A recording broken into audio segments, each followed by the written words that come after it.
Alors, dans notre chemin vers la recherche de la philosophie de la sagesse des anciens, on va maintenant passer aux stoïciens, donc après avoir vu les sceptiques et la philosophie d'Épicure. Alors, qu'est-ce qui se passe avec les stoïciens? Qui sait? D'abord, eux sont comme les autres, ils cherchent aussi l'ataraxie. L'ataraxie, on l'a vu, c'est la paix de l'âme, donc dans cette prémodernité, ils cherchent absolument à viser le bonheur qui consiste à avoir une paix de l'âme, une harmonie avec le monde. Alors chez eux, c'est encore plus marqué dans la mesure où le bonheur réel qu'ils cherchent, l'ataraxie, c'est typiquement c'est arriver à un état où on est en harmonie totale avec l'univers. Parce qu'avant, on a bien vu avec les sceptiques, l'ataraxie était atteinte lors de la suspension du jugement et avec Épicure par les plaisirs, les bons plaisirs. Non, chez les stoïciens, le but ultime, c'est vivre en totale harmonie avec l'univers. Donc, comment ça marche? Comment ça va se passer? Comment on va obtenir ce bonheur? Eh bien, le premier élément, c'est que le malheur vient du moral. Qu'est-ce que ça veut dire? Ça veut dire que ce qui nous rend malheureux, souvent, sont des éléments psychologiques. Les stoïciens se rendent compte qu'en fait, on n'est pas malheureux par la nature. Le malheur ne vient pas de l'extérieur, le malheur est intérieur, en son fort intérieur, et c'est un sentiment qu'on ressent au fond de soi. Et de là, ils postulent un autre élément qui est que l'homme ne peut pas tout faire. Qu'est-ce que ça veut dire? Ça veut dire que l'homme ne peut pas changer le monde, il y a des choses qui arrivent et auxquelles il ne peut rien. Et donc en fait, ce qu'ils veulent dire, c'est que ça sert à rien d'être malheureux par rapport à ces choses-là. Il y a une fatalité qui fait que telle chose arrive, et si jamais ça m'arrive, je serai malheureux certainement, parce que je la prendrai mal, mais je n'y peux rien. L'homme ne peut rien faire, il ne peut pas changer le monde, il y a des catastrophes naturelles, il y a tout un élément qui ne dépend pas de lui, et il n'y peut rien. Et or, souvent, dans ces cas-là, même quand ça ne dépend pas de lui, il est malheureux.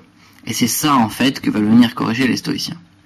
Et donc là, ils font une distinction extrêmement importante, qui est le fondement de leur philosophie, et de ce savoir-vivre, c'est la distinction entre choses intérieures et choses extérieures.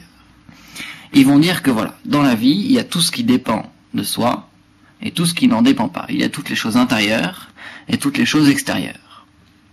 Et ainsi, pour être heureux, en fait, il faut accepter toutes les choses extérieures telles qu'elles sont. Il faut accepter l'univers tel qu'il est.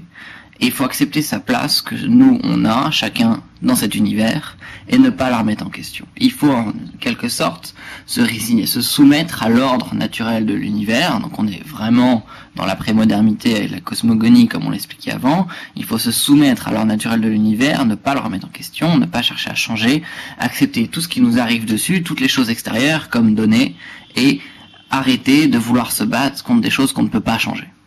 Donc il faut accepter l'univers, et ainsi, là on a une citation qui explique complètement cet état d'esprit, c'est que ce dont se rendent compte les stoïciens, c'est cela, ce ne sont pas les événements qui attristent les hommes, mais les jugements qu'ils portent sur eux. C'est Épictète qui dit ça. Qu'est-ce qu'il veut dire? Il veut dire que quand un événement horrible me tombe dessus, c'est pas cet événement en lui-même, la chose extérieure qui me rend triste. C'est parce que c'est moi qui juge que cet événement-là est triste. C'est extrêmement différent. Par exemple, j'ai un ami, un très très bon ami, qui est malade et qui en meurt.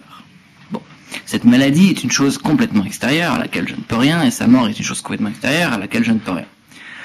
Et donc en fait, ce n'est pas sa mort qui me rend malheureux, c'est le fait que je juge que ce soit triste, et donc qui me rend malheureux.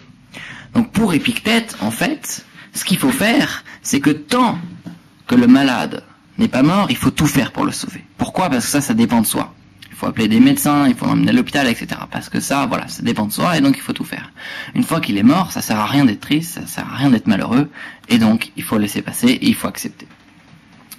Ainsi, on aboutit en fait à un savoir-vivre, une méthode d'arriver au bonheur en 3 éléments bien personnalisés, qui sont le fondement de la philosophie stoïcienne. Le premier, c'est distinguer donc évidemment ce qui dépend de soi et ce qui n'en dépend pas.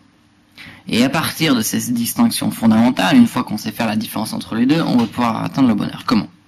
Alors, en premier temps, il faut savoir être indifférent à tous les événements extérieurs auxquels on ne peut rien changer.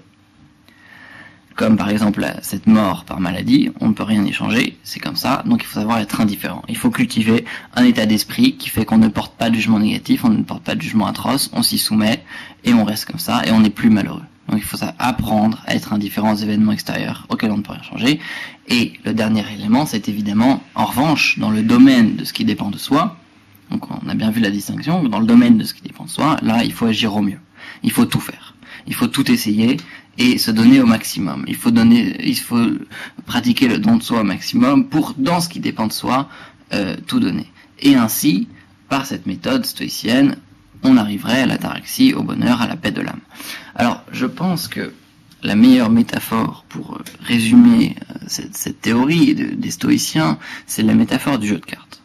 Pour eux, la vie, c'est comme un jeu de cartes. Qu'est-ce que ça veut dire? Ça veut dire que quand on joue aux cartes, on reçoit les cartes qui sont distribuées par le hasard. On n'y peut rien, on ne peut rien y faire, c'est comme ça, un point c'est tout.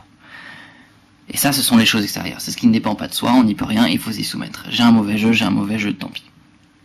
Et en revanche, une fois qu'on a reçu ces cartes, avec les cartes qu'on a aux mains, il faut donner le meilleur de soi-même et il faut essayer de jouer le mieux possible. Et ça, c'est possible, et ça dépend de soi. Donc voilà, les cartes qu'on reçoit, on n'y peut rien, c'est comme ça, un point c'est tout, et il faut s'y résigner, et ne pas s'en lamenter, c'est inutile. Mais en revanche, avec les cartes qu'on a en main, il faut donner le mieux possible.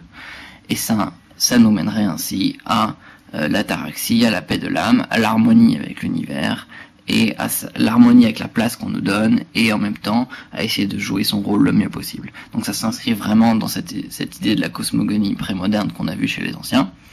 Donc maintenant qu'on a vu un peu tout ce qu'ils pensaient, on va voir rapidement qui ils étaient. Donc il y avait tout d'abord Épictète, qui lui a commencé par être un esclave, qui ensuite s'est fait affranchi et a été dans plusieurs écoles de philosophie dans lesquelles il a appris le stoïcisme et ensuite l'a beaucoup enseigné.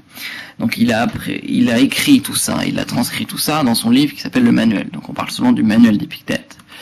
Le deuxième, qui a vécu relativement après, eh bien c'était tout l'inverse. Il n'était pas esclave, il était empereur. Mais lui aussi, il était empereur malgré lui, c'est-à-dire qu'il aurait préféré que ce soit son frère.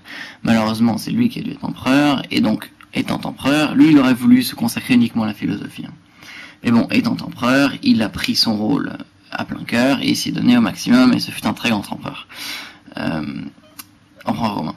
Donc, et lui a résumé toute sa pensée, tous ses écrits et toutes ses pensées philosophiques dans un livre très connu aussi. Ce sont les deux livres fondamentaux du stoïcisme. Le sien, c'est Penser pour moi-même. Voilà. Et donc vous retrouverez évidemment dans le manuel un extrait d'Épictète qui résume très très bien cette différenciation tout d'abord entre choses qui dépendent de soi et choses qui n'en dépendent pas. Ensuite, donner le meilleur de soi-même dans ce qui dépend de soi et être indifférent à ce qui ne dépend pas de soi. Et quelques citations des deux auteurs principaux.